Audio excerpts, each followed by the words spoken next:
Capítulo 2. Do maravilhoso e do sobrenatural.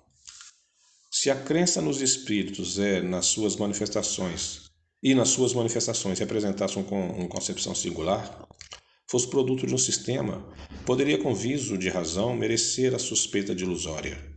Digamos-nos, porém, por que com ela deparamos tão vivaz entre todos os povos antigos e modernos, e nos livros santos de todas as religiões conhecidas? Respondem os críticos, porque desde todos os tempos o homem teve o gosto do maravilhoso. Mas que entendeis por maravilhoso? O que é sobrenatural? Que entendeis por sobrenatural? O que é contrário à lei da natureza? Conheceis porventura tão bem essas leis, que possais marcar limite ao poder de Deus?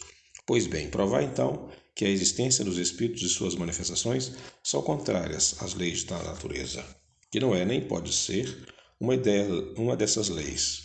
Acompanhar a doutrina espírita e ver se todos os elos ligados uniformemente à cadeia não apresentam todos os caracteres de uma lei admirável, que resolve tudo que as filosofias até agora não puderam resolver.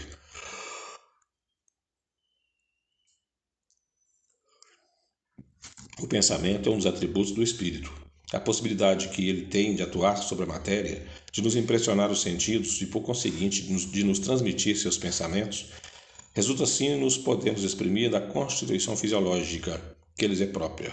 Logo, nada há de sobrenatural nesse fato, nem de maravilhoso. Tornar um homem a viver depois de morto e bem morto, reunirem-se seus membros dispersos para lhe formarem de novo o corpo, seria sim maravilhoso, sobrenatural, fantástico. Haveria aí uma verdadeira derrogação da lei, o que somente por um milagre poderia Deus praticar. Coisa alguma, porém, de semelhante há na doutrina espírita. Entretanto, objetarão admitir que um espírito pode suspender uma mesa e mantê-la no espaço sem ponto de apoio. Não constitui isso uma derogação da lei da gravidade? Constitui, mas na lei conhecida. Porém, já a natureza disse a última palavra, antes que se houvesse experimentado a força ascensional de certos gases, que diria que uma máquina pesada carregando muitos homens fosse capaz de triunfar da força de atração? Aos olhos do Hugo, tal coisa não parecia maravilhosa e diabólica? Por louco houvera passado aquele que há um século se tivesse proposto a transmitir um telegrama a 500 léguas de distância e a receber a resposta alguns minutos depois. Se o fizesse, toda a gente creria ter ele o diabo às suas ordens, pois que 5 séculos atrás só o diabo era possível andar tão depressa. Por que então um fluido desconhecido não poderia, em dada circunstância, ter a propriedade de contrabalançar o efeito da gravidade? Com o hidrogênio, contrabalança o peso do balão. Notemos de passagem que não fazemos uma assimilação, mas apenas uma comparação, e unicamente para mostrar por analogia que o fato não é fisicamente impossível. Ora, foi exatamente por quererem observar essas espécies de fenômenos, proceder por assimilação, que os sábios lhe transviaram. Em suma, o fato aí está. Não há nem haverá nenhuma negação que possa fazer não seja ele real. Porquanto, negar não é provar. Para nós não há coisa alguma sobrenatural. É tudo o que, por agora, podemos dizer. Se o fato ficar comprovado, dirão aceitá-lo-emos. Aceitaríamos melhor a causa a que o atribuís, a de um fluido desconhecido. Mas quem nos prova a intervenção dos espíritos? Aí é que está o maravilhoso, o sobrenatural. Far-se-ia mister aqui uma demonstração completa, que, no entanto, estaria deslocada e, ao demais, constituiria uma repetição, visto que ressalta de todas as outras partes do ensino. Todavia, resumindo-a em algumas palavras, diremos que, em teoria, ele se funda neste princípio. Todo efeito inteligente há de ter uma causa inteligente. E do ponto de vista prático, na observação de que, tendo os fenômenos ditos espíritas dado prova de inteligência fora da matéria, havia de estar a causa que os produzia, e de que, não sendo essa inteligência a dos assistentes, o que a experiência atesta, havia de lhes ser exterior, pois que não se via o ser que atuava necessariamente era um ser invisível. Assim foi que de observação em observação se chegou ao reconhecimento de que esse ser invisível, a que deram o nome de espírito, não é senão a alma dos que vieram corporalmente, aos quais a morte arrebatou o grosseiro invólucro visível, deixando-lhe apenas um envoltório etéreo, invisível no estado normal.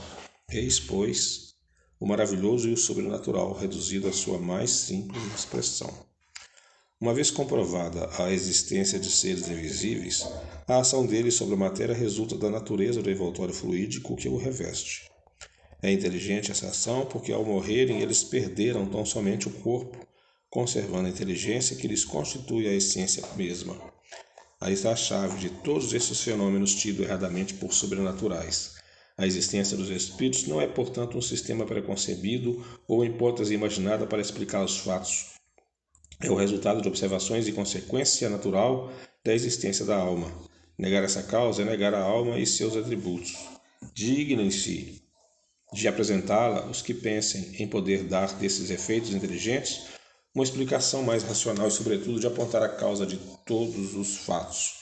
E então será possível discutir-se o mérito de cada uma.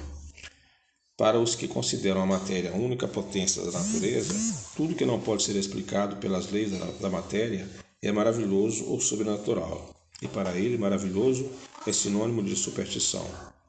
Se assim fosse, a religião que se baseia na existência de um princípio imaterial seria um tecido de superstições. Não ousa dizê-lo em voz alta, mas dizem-no baixinho e julgam salvar as aparências, concedendo que uma religião é necessária ao povo e às crianças, para que se tornem ajuizados. Ora, uma das duas, ou o princípio religioso é verdadeiro ou falso. Se é verdadeiro, ele o é por toda a gente. Se falso, tem maior valor para os ignorantes do que para os instruídos. Os que atacam o espiritismo em nome do maravilhoso se apoiam geralmente no princípio materialista, porquanto, negando qualquer efeito extramaterial, negam ipsus facto a existência da alma. Sondai-lhe, porém, o fundo da consciência, perscrutai bem o sentido de uma sua palavra. Descobrireis quase sempre esse princípio, se não categoricamente, logo formulado, germinando por baixo da capa, com cobre em uma pretensa filosofia racional. Lançando a conta de maravilhoso tudo que decorre da existência da alma, não são, pois, consequência consigo mesmos. Não admitindo a causa, não pode admitir os efeitos. Daí entre eles uma opinião preconcebida, que os torna impróprios para julgar lisamente no espiritismo, visto que o princípio de onde partem é a negação de tudo que não seja material.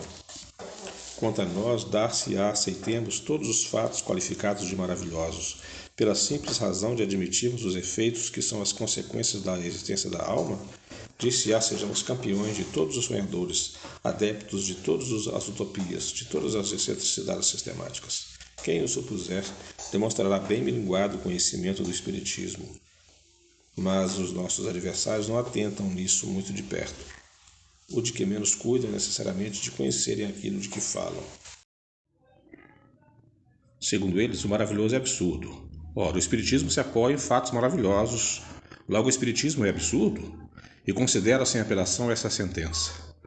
Acham que opõem um argumento irretoquível quando, depois de terem procedido a eruditas pesquisas acerca dos convulsionários de Samedar, dos fanáticos de Cevenas ou das religiões de Londo, chegaram à descoberta de patentes embustes que ninguém contesta. Semelhantes histórias, porém, serão o evangelho do espiritismo? Terão seus adeptos negado que o charlatanismo há explorado em proveito próprio alguns fatos, que outros sejam frutos da imaginação, que muitos tenham sido exagerados pelo fanatismo? Tão solidário é ele como as extravagâncias que se cometam em seu nome, quanto à verdadeira religião que os excessos do sectarismo. Muitos críticos se limitam a julgar do espiritismo pelos contos de fadas e pelas lendas populares, que eles são as ficções. O mesmo for julgar da história pelos romances históricos ou pelas tragédias. Em lógica elementar, para se discutir uma coisa, é preciso se faz conhecê-la, porquanto a opinião de um crítico só tem valor quando ele fala com perfeito conhecimento de causa. Então, somente sua opinião, embora errônea, poderá ser tomada em consideração. Que peso, porém, terá quando ele trata do que não conhece? A legítima crítica deve demonstrar não só erudição, mas também profundo conhecimento do objeto que versa. juízo reto e imparcialidade toda prova, sem o que qualquer menestrel poderá arrogar-se o direito de julgar Rossini e um Pintamonos o de censurar Rafael. Assim, o Espiritismo não aceita todos os fatos considerados maravilhosos ou sobrenaturais. Longe disso, demonstra a impossibilidade de grande número deles e o ridículo de certas crenças que constituem a superstição propriamente dita. É exato que, no que ele admite, há coisas que para os incrédulos não são puramente do domínio do maravilhoso, ou por outra, da superstição. Seja, mas ao menos discutir apenas esses pontos, porquanto, com relação aos demais, nada há que dizer, e pregais em vão. Atento-vos ao que ele próprio refuta, provai ignorar o assunto e os vossos argumentos erram o alvo. Porém, até onde vai a crença no Espiritismo? Perguntarão. Lede, observai e sabê-lo-eis. Só com o tempo e o estudo se adquire o conhecimento de qualquer ciência. Ora, o Espiritismo que entende com as mais graves questões de filosofia, com todos os ramos de ordem social, que abrange tanto o homem físico quanto o homem moral, é em si mesmo uma ciência, uma filosofia que já não pode ser apreendida em algumas horas como nenhuma outra ciência. Tanta puerilidade haveria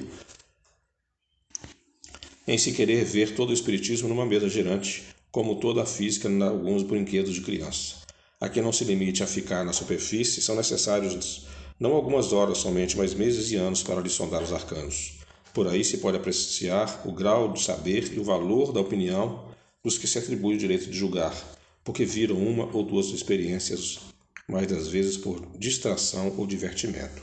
Dirão eles com certeza que não lhes sobram lazeres para consagrar a tais estudos todo o tempo que reclamam.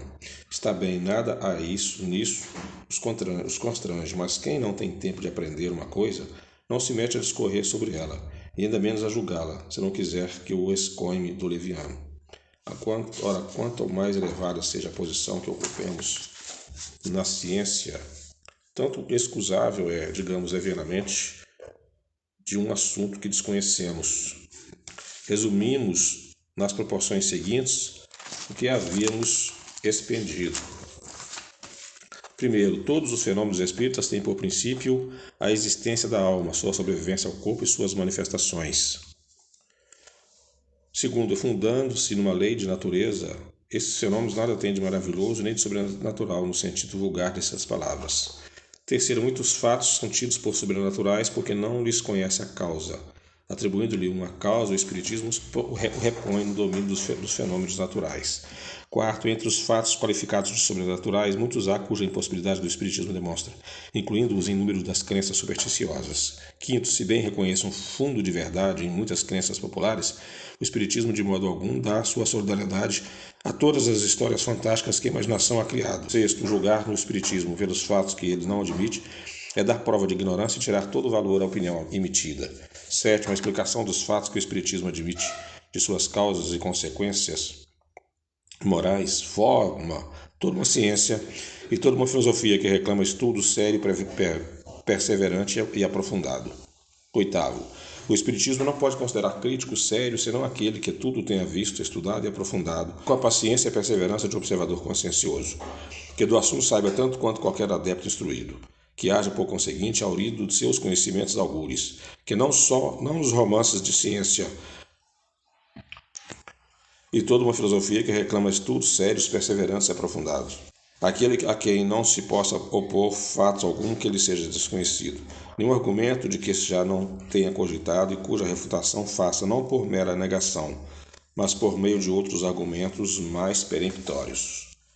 Aquele, finalmente, que possa indicar para os fatos averiguados causa mais lógica do que a que lhes aponta o Espiritismo, tal crítico ainda está por parecer.